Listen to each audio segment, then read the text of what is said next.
Les fonctions de relation, c'est un chapitre qui sera développé par Madame Logosu Ayoko Dodi. Mais bien avant de parler des réflexes, nous allons nous adresser comme d'habitude à l'inspecteur, monsieur l'inspecteur Nzonou qui est là. Vous avez la parole. Merci. Bonjour chers élèves, bonjour chers téléspectateurs. Nous allons réviser avec vous les réflexes. C'est des activités qui sont faites chaque fois que nous réagissons. Ici, Madame Logosu nous dira quel en est le mécanisme. Je vous remercie.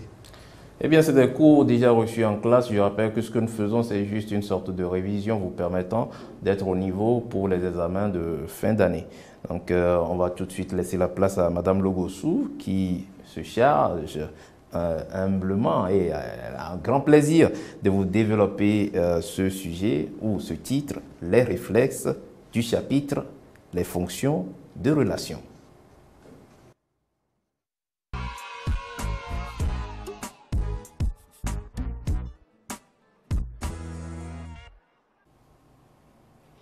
Bonjour chers élèves, bonjour les téléspectateurs.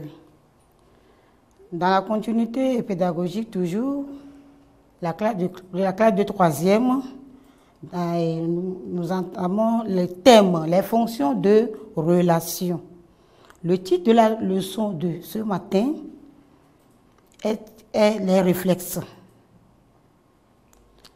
À la fin de cette séance, chaque élève doit être capable de décrire le trajet de l'influx nerveux d'un acte réflexe médulaire.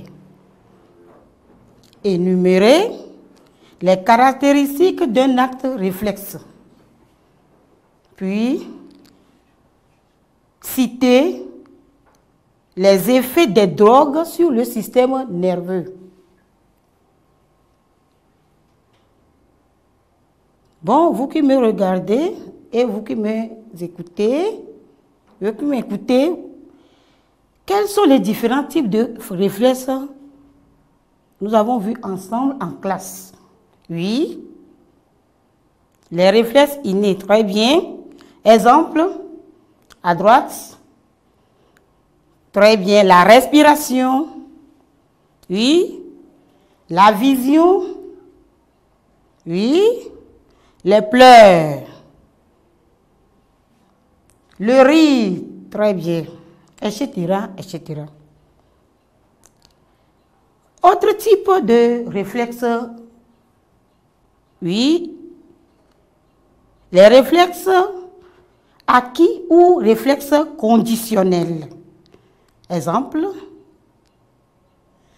la conduite d'une moto, aller à vélo, l'écriture. Bon. Quels sont les éléments intervenant dans la réalisation d'un réflexe? Pour cela, nous avons l'habitude de faire des expériences. Au laboratoire, on utilise les animaux. Ici, nous allons prendre une grenouille. Nous prenons la grenouille, nous prenons une aiguille métallique, on enfonce l'aiguille métallique dans la tête de la grenouille.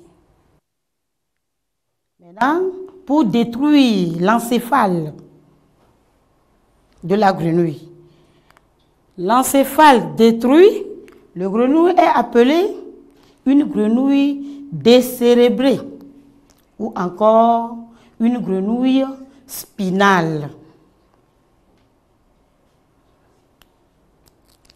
Nous allons commencer notre expérience. La première expérience, nous versons quelques gouttes d'acide acétique dilué sur la patte droite, c'est-à-dire au niveau des doigts de la patte droite de la grenouille. La grenouille réagit. La patte se contracte, la patte droite de la grenouille se contracte. Dans les révisions précédentes, vous avez vu que la peau est très sensible. Vous voyez? Donc, la peau, il y a des récepteurs sensoriels au niveau de la peau qui ont réagi et la grenouille a contracté sa patte. Nous poursuivons notre expérience. Qu'est-ce que nous faisons? Nous prenons une patte de la grenouille. Je prends par exemple la patte droite de la grenouille. Je plonge la patte droite de la grenouille dans l'éther, au niveau de ses doigts. Après, j'excite les doigts de la grenouille. La grenouille ne réagit pas, c'est-à-dire la patte droite n'est pas contractée. Donc, après, je lave bien la partie là à eau. Et je réexcite, c'est-à-dire j'excite encore cette même patte. Et la patte droite se contracte. Là, vous avez vu que qu'est-ce que l'éther a fait? L'éther est la patte droite. Si j'excite la patte droite, après avoir lavé l'éther, la patte droite se contracte. Conclusion, l'éther provoque là une perte passagère de la sensibilité de la peau. Donc, au cours de notre expérience là, nous avons retenu la peau. Nous continuons l'expérience. Regardez, au niveau de la patte droite de la grenouille, nous avons coupé le nerf sciatique. Après, nous mettons quelques gouttes au niveau des doigts de la patte, là, dans la patte dans laquelle on a coupé le nerf sciatique. La patte ne se contracte pas, c'est-à-dire la patte droite ne se contracte pas. Mais quand j'excite la patte gauche de la grenouille, là, le nerf sciatique est intact. Ce n'est pas coupé. Donc, la patte gauche se contracte. Conclusion là-bas, nous venons de voir que le nerf sciatique conduit l'influx nerveux. Donc, on a vu la peau, on a vu l'influx nerveux. Nous continuons notre expérience. Regardez ici. Notre grenouille d'abord décérébrée. Ici, là, c'est la moelle épinière. La moelle épinière est un centre qui est protégé par les os des vertèbres. Nous détruisons aussi la moelle épinière ici. Donc, notre grenouille est appelée grenouille décérébrée et démédulée. Maintenant, qu'est-ce que nous faisons? Nous incitons les deux pattes de la grenouille. Il n'y a pas de réaction au niveau de la patte droite ni au niveau de la patte gauche. Ce qui nous amène à conclure que la moelle épinière est un centre nerveux qui intègre les informations nerveuses. C'est encore un centre qui transforme l'influx nerveux sensitif en un influx nerveux moteur. Bon, en récapitulation, quels sont les organes intervenant dans la réalisation d'un réflexe? Oui, il y a un récepteur sensoriel qui est la peau, organe de sens. Un premier conducteur, très bien, premier conducteur, le nerf sensitif. Ici, les fibres nerveuses sensitives du nerf sciatique de la grenouille. On continue à gauche.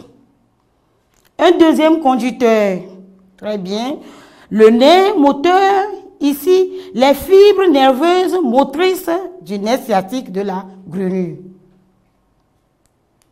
On continue, oui. Un centre nerveux qui est la moelle épinière. Au fond, oui. Un effecteur qui est le muscle, très bien. Qui est le muscle, ça peut être une glande. Regardez ici.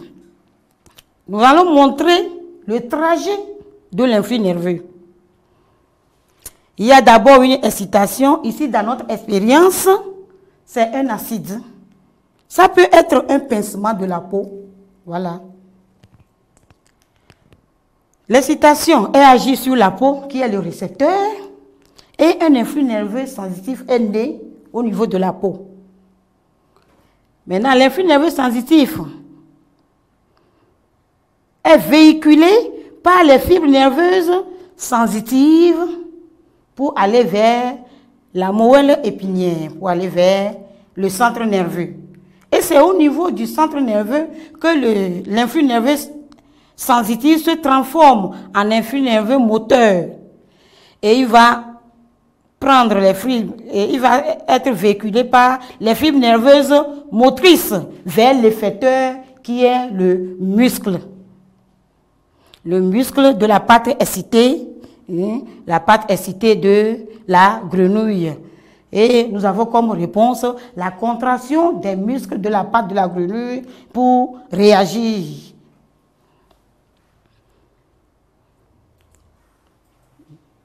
Schéma montrant, nous allons montrer maintenant, et ceux qui nous écoutent depuis les ondes radiophoniques, prenez votre cahier de cours, là où vous avez fait le schéma de l'arc réflexe simple. Ceux qui me regardent, allons-y, regardez le schéma là. Bon, c'est un schéma de l'arc réflexe simple. Bon, il y a la peau qui est le récepteur. Il y a le corpuscule de tact, c'est là, ce n'est l'influx nerveux sensitif. Il prend le chemin, c'est ça. Il passe ici dans le neurone sensitif, dans la racine postérieure de la moelle épinière. Et il viendra jusque dans la partie grise de la moelle épinière. Là, il y a un neurone d'association entre le neurone sensitif et le neurone moteur. C'est ici, l'influx nerveux sensitif se transforme en influx nerveux moteur. Maintenant, l'influx nerveux moteur opte la voie de neurone moteur, oui, comme ceci, dans la racine antérieure de la moelle épinière. Vous voyez? Oui, jusqu'au muscle qui est l'effecteur. Vous avez vu? C'est le trajet de l'influx nerveux. Quelles sont alors les finalités des réflexes innés? Les réflexes innés nous permettent de s'informer par des activités réflexes des organes de sens. Par exemple, un enfant qui vient de naître, il pleure, il tète. Personne ne l'a appris cela. C'est un réflexe inné.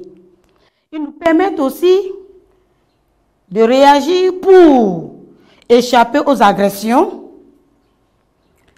assurer sa sécurité ou sa défense. Il nous assure aussi la coordination et la régulation des organes vitaux. Par exemple, le battement de cœur, la respiration. Si vous essayez de bloquer la respiration, maintenant, vous ne pouvez pas. Donc, c'est un réflexe inné, etc., etc. Quelles sont alors les caractéristiques des réflexes innés? Les réflexes innés sont héréditaires.